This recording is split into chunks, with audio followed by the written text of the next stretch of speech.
Mungkin teman-teman ada yang sudah tahu, beberapa waktu lalu saya mengalami satu kejadian yang cukup unik dan menarik ketika saya menjadi moderator bagi Pak Hafaz, duta besar kita di Berlin. Kalau belum lihat, mungkin teman-teman bisa lihat di video di Instagram saya atau di YouTube saya. Cerita itu belum selesai. Sore itu saya menghabiskan waktu cukup lama di hotel, sampai jam 5 lebih lah. Nah, tapi hari itu sebenarnya saya punya tugas. Tugas saya adalah untuk menjemput seorang wasi. Wasi itu seorang pemuka dalam agama Hindu, namanya Bapak Wasi Poniman. Saya diberi tugas untuk menjemput wasi itu karena hari itu atau malam itu akan ada doa bersama namanya Atmawodana. Ini doa untuk mendoakan jiwa seorang yang baru saja meninggal.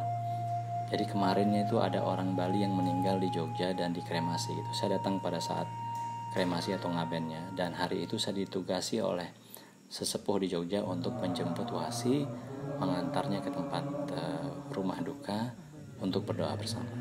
Jadi bagi saya itu tugas yang penting sekali, sakral juga gitu ya.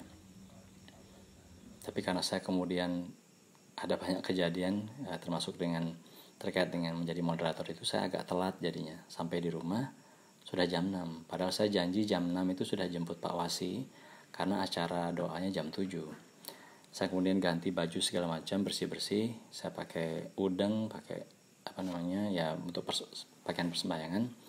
Saya berangkat menjemput wasi. Saya tahu rumah beliau itu, ancar-ancarnya saya tahu, tapi saya tidak tahu persisnya karena belum pernah ke rumah beliau.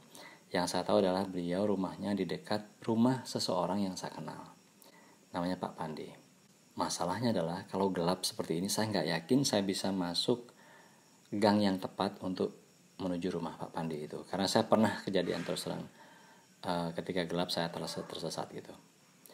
Nah, akhirnya saya berangkat, tapi ketika saya berangkat dari rumah itu udah ada dengan pikiran gimana kalau tersesat. Itulah kekuatan pikiran mungkin ya. Dan saya beneran tersesat. Jadi saya kemudian masuk ke sebuah gang kecil dan saya sadar sampai di dalam, aduh saya tersesat. Karena saya ketemu dengan perkampungan yang agak gelap begitu, dan itu bukan tempat atau jalan yang biasa saya lalui kalau ke rumahnya Pak Pandi.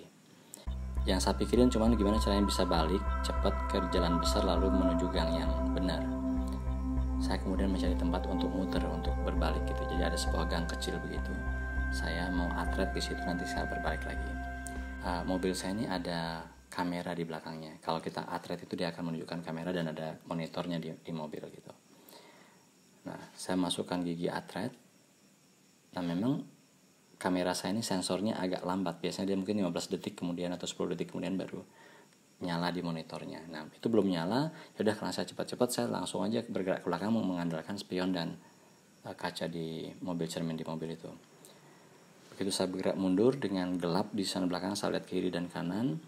Kemudian baru di situ nyalalah monitor kamera saya gitu. Begitu nyala, otomatis saya langsung melihat kan.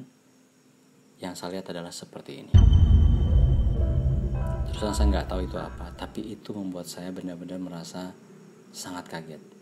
Bayangkan teman-teman, saya sedang menjemput wasi, seorang yang akan memimpin doa bersama, doa untuk kematian, orang yang baru saja meninggal, dan saya disuguhkan dengan pemandangan seperti itu.